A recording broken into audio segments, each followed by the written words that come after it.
আসসালামু আলাইকুম। আশা করি সবাই ভালো আছেন। পেশা যেহেতু কৃষি, তো কাজ সবসময় থাকবেই, ব্যস্ততা সবসময় থাকবেই, এটা স্বাভাবিক। তো ভিডিও এই পর্যন্ত দেখে আপনারা সবাই বুঝতে পারছেন যে আজকে আমরা কি করতে যাচ্ছি বা আমাদের উদ্দেশ্য কি। জি, আপনারা সঠিক ধরেছেন। আজকে আমরা আমাদের জমিতে পটল লাগাতে যাব। তো এগুলো হচ্ছে পটলের গাছ। ওখান থেকে আমাদের এই বানাগুলো সংরক্ষণ করা হয়েছে। আমরা সংরক্ষণ করে নিয়ে আসছি সকালবেলা।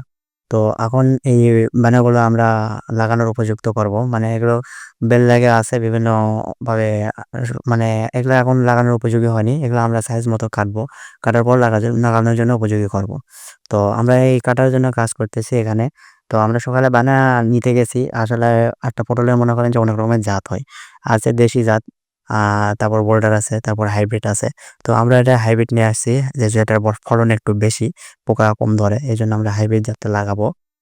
এজন্য আমরা হাইব্রিড জাতটা অনেক খোঁজাখুঁজির পর আমাদের এখানে একজন লাগাইছিল। সে মনে করেন যে তার এখন আরো লাগানোর সময় হয়ে গেছে। পটলটা হারানি ভেঙে দিতেছে। তো ওখান থেকে আমরা সংরক্ষণ করে নিয়ে এসেছি। তো নিয়ে আসার পর আমরা এখানে বাসায় রাখার পর আমরা খাওয়া-দাওয়া করে এবং যাবতীয় যা কাজকর্ম ছিল বাসার গরু-টরু রোদে বাঁধার পর আমরা এটা প্রসেস করে এখন নিয়ে যাইতেছি ভিটার দিকে। তো আমরা যে আগেরবার ভিডিও করেছিলাম যে নদীর চরে যে ভেটাই আমরা যে জমিতে আমরা আলু লাগাইছি আগাই, সেই জমিতে আমাদের এই অল্প একটু জমি। তো আমরা যেহেতু একা হাতে কাজ করি, আমাদের বেশি জমিতে পটল চাষ করা আমাদের পক্ষে সম্ভব না। আ অনেক কষ্টকর হয়ে যাবে। এজন্য আমরা এই ছোট জমি মানে ৩ কাঠা বা ৪ কাঠার মতো যে জমিটা আছে, এখানে আমরা অল্প করে পটল চাষ করব যাতে আমরা নিজেরা পরিচর্যা করতে পারি। বাসায় খাওয়া-দাওয়ার কাজ মানে বাসায় যেন আমরা খাওয়া-দাওয়া করতে পারি, বাইরে থেকে কিনতে না হয়। এজন্য আমরা এই উদ্দেশ্যে এখানে পটল চাষ করার যে প্রস্তুতি আমরা নিতেছি। তো বাসা থেকে আসার পর আমরা এই যে আলুর যেই শুলিগুলা আছে, যে লাইনগুলা বলা হয়, এখানে আলু লাগানো আছে। আপনাদের দেখাইছি কিছুদিন আগে এই জমিতে আমরা আলু লাগাইছি। তো এখানে আমরা এই যে নাঙল আছে, নাঙল দিয়ে এখানে ভোট টানে নিতেছি। তো এখানে ভোট টেনে নেওয়ার পর এখানে যে একটু গর্ত হবে, ওই গর্তটা থেকে আমরা একটু মাটি উপরে তুলে দিব। উপরে তুলে দেওয়ার পর আমরা যে পটলের গাছ লাগানোর প্রসেস আছে সেই প্রসেস অনুযায়ী আমরা এখানে পটল লাগাবো। তো এখানে ভোট টানার পর লাঙল দিয়ে ভোট টানার পর আমি সুন্দর করে এখানে মানে যেই শুলিটা আছে লাঙল দিয়ে টানছি, এই লাগা থেকে আমি মাটিটা একটু উপরে উঠায় দিতেছি যাতে একটু গর্ত হয়।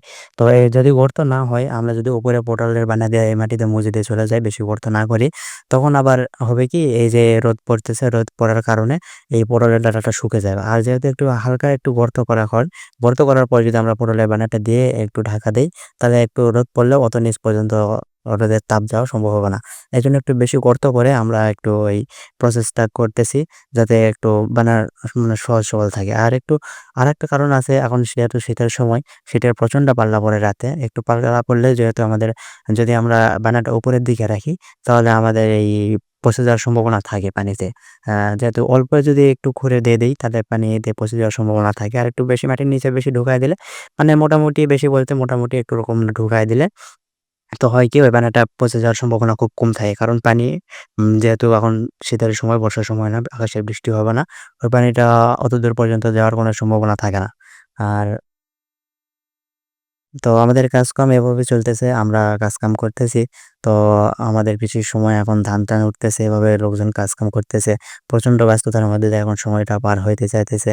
এর মধ্যে ভিডিও করা খুব কষ্টকর হয়ে যাইতেছে। তাও আমরা যেহেতু প্রফেশনাল ভিডিওগ্রাফার নেই আমাদের। তো আমরা আমাদের যে গ্রামের কাউকে না কাউকে ধরে আমাদের ভিডিও বানাইতে নিতে হয়। আপাতত আমার একটা চাচাতো ভাই আছে। ওই ভিডিওটা করে দিতেছে।